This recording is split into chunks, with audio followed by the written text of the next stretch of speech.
You have come tonight to the most fabulous and celebrated place in the world. Here on the plateau of Giza stands forever the mightiest of human achievements.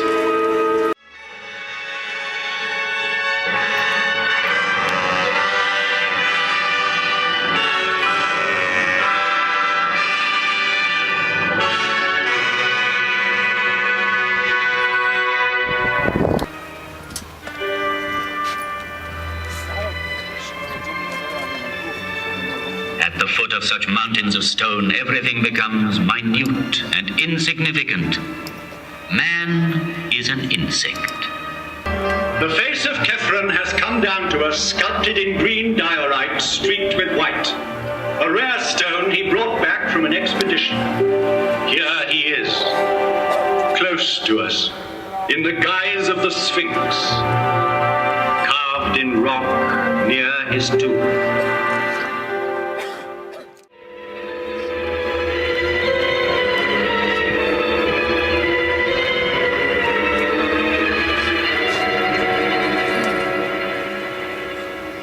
In the maze of this necropolis, let us stand by a tomb like 1,000 others, that of the mother of Cheops, and in it, by the litter marked with golden hieroglyphs, which she had prepared for the eternal journey by her son's side.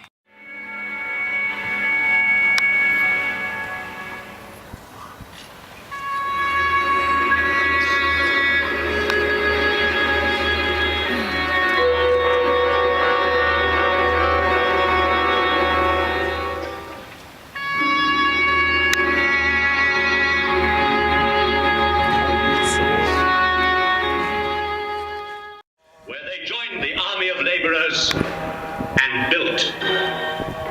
These stones were hauled singly on earth mounds, backed higher and higher as the edifice grew.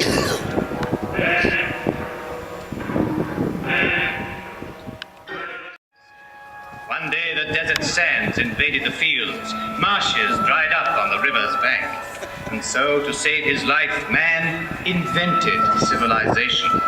He had to contend with floods. He designed dams and culverts. He came to love the earth and want it for his grave. But soon he wished to outlive the earth. And it was farmers, helped once more by their beneficent river, who built these monumental houses of the dead. And I, Chepren's faithful companion, saw the progress of dynasties and grave priests, and the light steps of noble ladies whose diaphanous veils seemed to clothe them.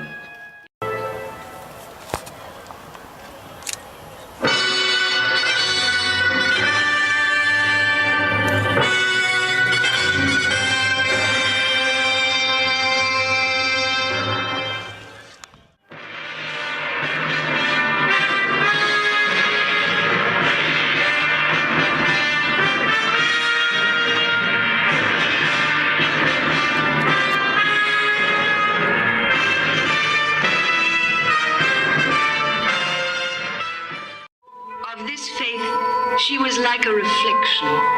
Her radiance inspired sculptors. Thus, the image of her beauty came to us in stone. 30 years old, and he died. Your dawn, O living Aton, takes my breath.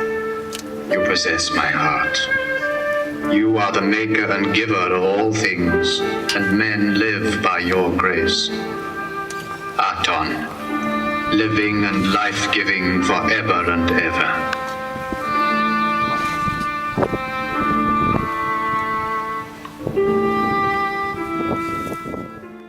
Tender, Tutankhamun died not yet 20, after a reign of 6 years.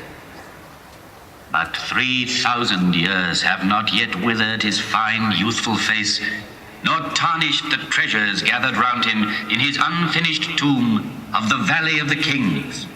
Today, the world marvels at them.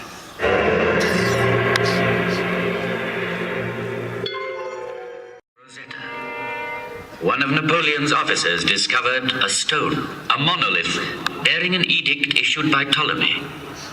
The inscription was in Greek characters and hieroglyphs. This was the cornerstone of Egyptology. True, it still remained to interpret its message. First came an Englishman, then a Frenchman, Champollion, the true father of Egyptian philology.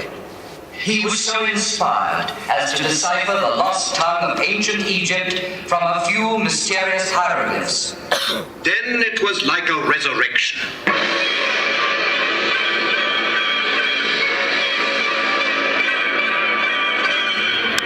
All at once, from the funerary chambers to the peaks of the pyramids, hieroglyphs were born to a new life. Herons, lotus flowers, fishes, hares and drakes, the mysterious characters suddenly woke up, fluttered and sang like creatures of the fields as the sun rises. It is as if in answer to a celestial call of trumpets, old Egypt had risen from its grave, young and immortal. Young, immortal, and rich in beauty, like Nefertiti.